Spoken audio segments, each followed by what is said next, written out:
Hello friends, welcome to my YouTube channel. आज आमी discuss करिम दशमान श्रेणीर गणितर त्रिभुज चैप्टारर अनुशीलनी 6.54 केटामान कुएशन। यार आगर भिडिओत आमी 7 लैके आलोचना करिसिलो, तो एतिया 7 पिछरखिनि आलोचना करिम। सहायक आमी भिडिओ आरम्भ करूँ। क्वेश्चन नम्बर 9 आछे 10 मिटार दीघल एडाल जखला एडाले भूमिर परा 8 मिटार ऊपरत थका खिड़की एखन ढुकी पाय। भेरखনৰ পৰা জখলাডালৰ ঘড়ীটোৰ দূৰত্ব নিৰ্ণয় কৰিব লাগে। কৈছে কি যে 10 মিটাৰ দীঘল এডাল জখলা ভূমিৰ পৰা 8 মিটাৰ ওপৰত ঢুকি পাব লাগে। আমি ধৰি লৈছো এটো ভূমি, বেছ ধৰি লৈছো বি বিন্দুটো। এতিয়া ইয়াৰে পৰা এটো সাপোজ এ বিন্দু, এ বি यार दूरत्व होइसे बा यार जिटु मान दिसे 8 मिटार। आरो जखलाडाल जदि आमी एनेকৈ पेলাই दिउ तेनहले কৈছে কি যে जखलाडाले ভূমিৰ পৰা কিমান দূৰত্বত আছে, অৰ্থাৎ এই খুঁটাটোৰ ভূমিৰ পৰা কিমান দূৰত্বত আছে। আৰু এই জখলাডালৰ দূৰত্ব দি আছে 10 মিটাৰ। এতিয়া আমি ইয়াতে লিখিম question number 9 given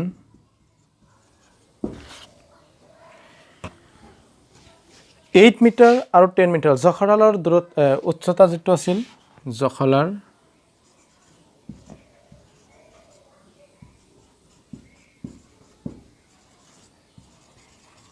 জখলাৰ উচ্চতা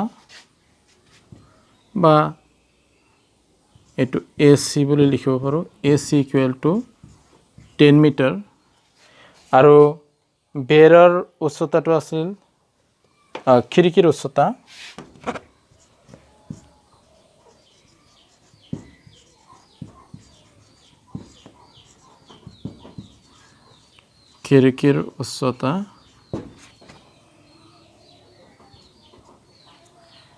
ए बी इक्वल टू कि हम 8 मिटार। सो आमार बाहिर करिब लागे BC तो बाहिर करिब लागे। एते आमी पाइथागोरासर उपपाद्य मते लिखिम एनेको लिखिम समकोणी त्रिभुज ABCर পৰা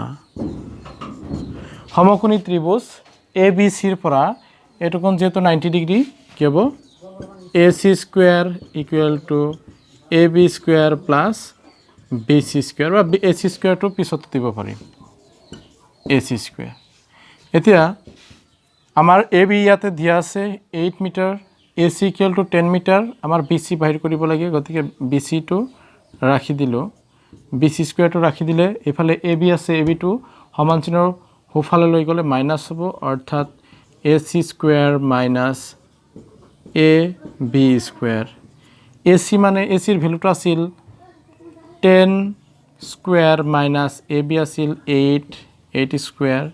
10 স্কয়ার 10 10 যা 100 মাইনাস 8 8 যা 64। So 64 100 minus 64 equal to 36। এফালে আছিল BC square. So BC square তো যদি এফালে দিও তেনহলে কি হ'ব plus minus √6। So 6 square square √, cancel গলে প্লাস মাইনাস 6। যেহেতু কি হ'ব ভূমি এইটো কি নহয় ঋণাত্মক বাহিৰ হয়, অৰ্থাৎ ঋণাত্মক হ'ব নোৱাৰে, সেই কাৰণে দূৰত্বটো কি হ'ব 6 meter. So therefore BC equal to 6 meter. এতে BC টো কি আছিল? BC টো আছিল বেৰৰ পৰা জখলাডালৰ দূৰত্ব। সো আমি এতিয়া লিখি দিম কি যে বেৰখনৰ পৰা জখলাডালৰ গুৰিটোৰ দূৰত্ব হ'ব 6 মিটাৰ। এনেকৈ কুৱেশ্যন নম্বৰ 9টো কৰা হ'ল এতিয়া কুৱেশ্যন নম্বৰ 10টো আপোনালোকে কৰিব আৰু মই 11টো কৰি দিছোঁ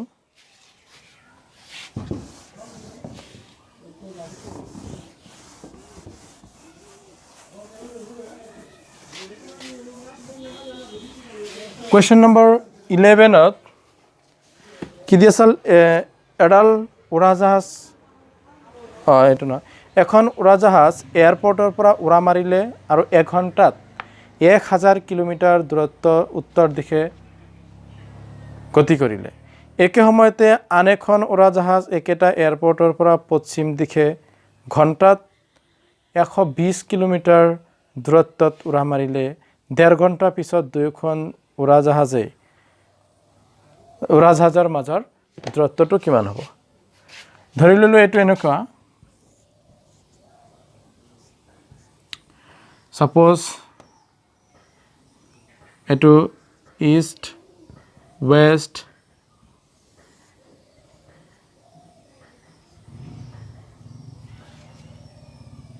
suppose eto north eto south aru eto north etia prothomate koise ki je 1000 kilometer per ঘণ্টাত যায় যেটো উৰাজাহাজে 1000 কিলোমিটার পার ঘণ্টাত অর্থাৎ 1 ঘণ্টাত যায় আছে 1000 কিলোমিটার তেনেহলে 1.5 ঘণ্টাত কি হ'ব 1.5 ঘণ্টাত হ'ব এনেকুৱা হ'ব 1000 ইনটু 1.5 ঘণ্টাক এটো আমি অর্থাৎ 1/2 ঘণ্টা ইয়াক আমি 2 1 যা 2 + 1 = 3/2 বুলি লিখিব পাৰো এইটো ইয়াৰ মাজত 500 So 500 into 3 equal to 1500. Eto kon phale goise 1500 kilometer goise Paschim phale. So ধরিলো এইখিনিতে 1500 kilometer. এতিয়া নৰ্থত কিমান গৈছে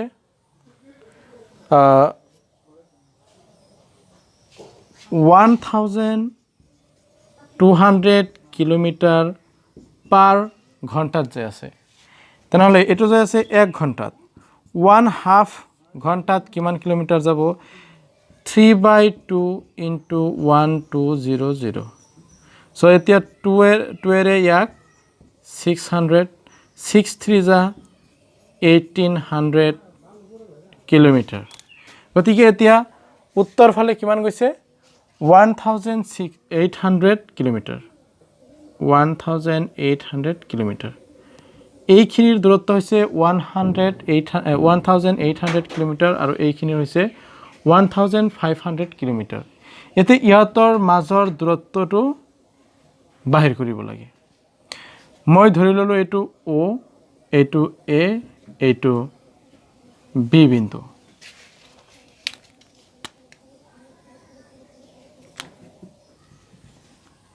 এটো B বিন্দু এটো A বা এটো B যেটো এটো প্ৰথমত আছিল গতিকে এটোকে A ধৰো আৰু ইয়াক B এতিয়া ইয়াতৰ মাজৰ অৰ্থাৎ A আৰু B ৰ মাজৰ দূৰত্বটো বাহিৰ কৰিব লাগে এটো হে পাইথাগোৰাছৰ উপপাদ্য মতে হ'ব কাৰণ এটো যদি আমি লম্ব ধৰো বা এটো ভূমি ধৰো তেনেহলে ইয়াক কৰ্ণ বুলি ক'ব পাৰি কাৰণ এটো কোণ 90 ডিগ্ৰীৰ বিপৰীত বাহুটো কি হ'ব কৰ্ণ তেনেহলে আমি এনেকৈ লিখিম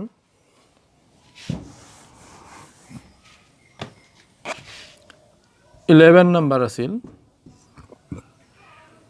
চিত্ৰৰ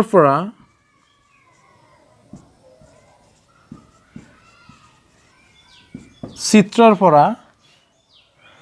OA equal to 1500 kilometer OB equal to 1800 kilometer এইখিনি আমি ইয়াৰে পৰা লিখিব পাৰো যদি এইখিনি বুজি পাইছে এতিয়া আমাৰ বাহিৰ কৰিব লাগে AB equal to what এতিয়া লিখিম এতেকে সমকোণী ত্ৰিভুজ AOB বিৰ পৰা কি লিখিব পাৰোঁ A B square equal to O' A square plus O' B square A B মানে এইটো বাহু আছিল এইটো কৰ্ণ স্কুৱেৰ বা অতিভুজ স্কুৱেৰ ইকুৱেল টু লম্ব স্কুৱেৰ প্লাছ ভূমি স্কুৱেৰ বা ভূমি স্কুৱেৰ প্লাছ লম্ব স্কুৱেৰ এতিয়া অ' এ কিমান আছে 1500 whole square plus 1800 whole square ইয়াক আমি এতিয়া কি কৰিব লাগিব বৰ্গ সংখ্যাটো বাহিৰ কৰিব লাগিব 15 স্কুৱেৰ মানে কিমান হ'ব 2 to 5 এতিয়া যেহেতু দুটা শূন্য আছে আমি ইয়াতে চাৰিটা শূন্য বহাব লাগিব স্কুৱেৰ হৈছে যেহেতু 18 স্কুৱেৰ মানে কি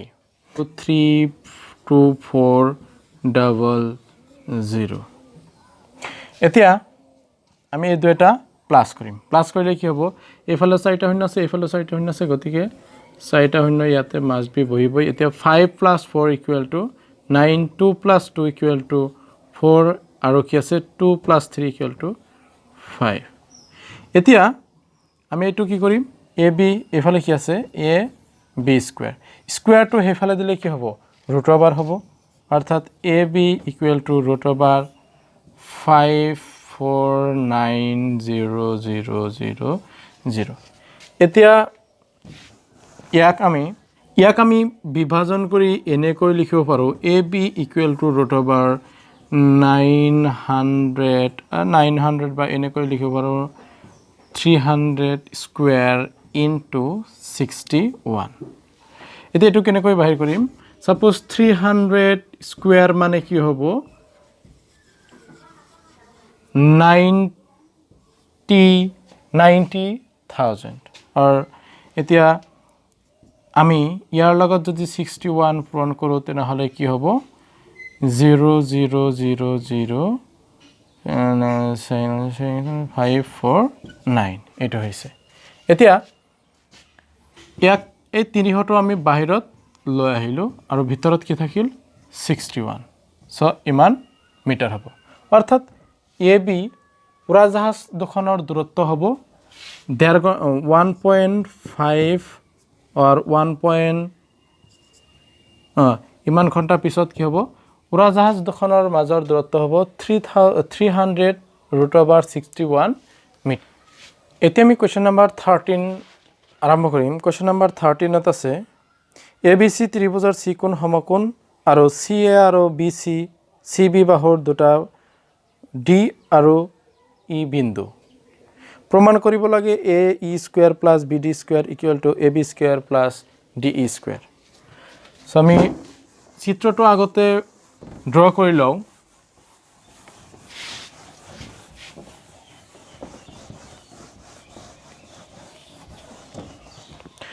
এটা হৈছে কোৱেশ্চন নম্বৰ 13 ইয়াৰ ফিগাৰটো এনেকুৱা হ'ব কৈছে কি যে ABC ত্ৰিভুজৰ C কোণ সমকোণ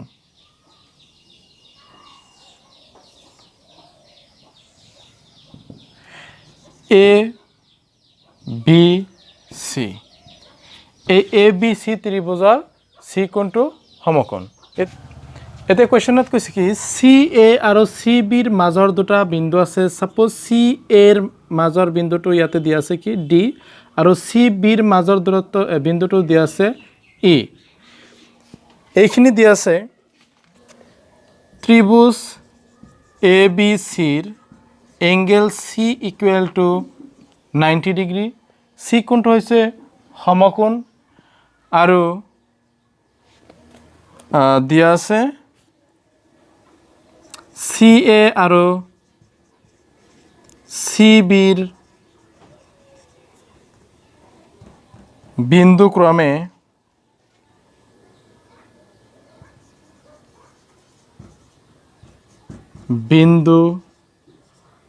ক্ৰমে D আৰু E এতিয়া আমাৰ দেখুৱাব লাগে কি দেখুৱাব লাগে A square plus BD square equal to AB square plus DE square. এতিয়া দেখুৱাব লাগে AE square plus BD square AE তাৰ মানে কি হ'ব এৰ লগত ইৰ কানেকশন আছে তাৰ পিছত BD বিৰ লগত ডিৰ কানেকশন আছে BD equal to AB square plus DE square AB square plus DE square এই ডি আৰু ইও কি হ'ব কানেকশন আছে এতিয়া আমি এইটোৰ কাৰণে যেহেতু এইটো কোণ 90 ডিগ্ৰী এই কোণ সাপেক্ষে গোটেইকেইটা কৰিম তো আমি প্ৰমাণ কৰিম বা এতিয়া নাও ত্ৰিভুজ AB চিৰ পৰা বা AC বিৰ পৰা AC বিৰ পৰা কি কৰিম পাইথাগোৰাছৰ উপপাদ্য মতে যদি লিখো AB স্কোয়ার ইকুয়াল টু এইটো হ'ব AB square equal to AC square plus BC square AC square plus BC square এইটো মই ইকুয়েশন 1 ধৰি থৈ দিলো এতিয়া বেলেগ এটা ত্ৰিভুজ লম হেতু হৈছে ACE কিয় লম যেহেতু আমাৰ AE লাগে গতিকে এই যে AEC এই ত্ৰিভুজৰ পৰা আমি AE টো বাহিৰ কৰিম ত্ৰিভুজ ACE ৰ পৰা ACE মানে ACE এইটোৰ পৰা AE স্কোয়ার ইকুয়াল টু এটা হচ্ছে কর্ণ square equal to AC square plus CE square এইটো ইকুয়েশন 2 দিলো নেক্সট আমি বাহিৰ কৰিম কি BD এই BD টো বাহিৰ কৰিম অৰ্থাৎ ত্ৰিভুজ BCD ৰ পৰা ত্ৰিভুজ BCD ৰ পৰা আমি কি লিখিব পাৰো BD square equal to CD square plus BC square এইটো ইকুয়েশন দিলো 3 এতিয়া আমি AE স্কোয়াৰ আৰু BD স্কোয়াৰ পাইছো AE square plus BD square পাইছো সেই হিচাপে আমি কি কৰিম 2 প্লাস 3 বহাই দিম 2 প্লাস 3 ইকুয়াল টু কি হ'ব AE square plus BD square equal to AC square plus CE square plus CD square plus BC square এইটো আছিল 1 নম্বৰত AC square plus CE square আৰু এইখিনি আছে 2 নম্বৰত 3 নম্বৰত CD square plus BC square CD square plus BC square এতিয়া AC square কোনখিনিত আছে এইটো AC square plus CE square C square এইখিনি আছিল কিন্তু আমি CE স্কোয়ার এইখিনি আৰু CD স্কোয়ার BC স্কোয়ার এইটো যদি আমি লও AC স্কোয়ার প্লাস এই BC টো যদি আগতে আনো BC square plus CE square plus CD square এইটো সাম AC square plus BC square AC square plus BC square মানে আমি লিখিব পাৰো কি AB স্কোয়াৰ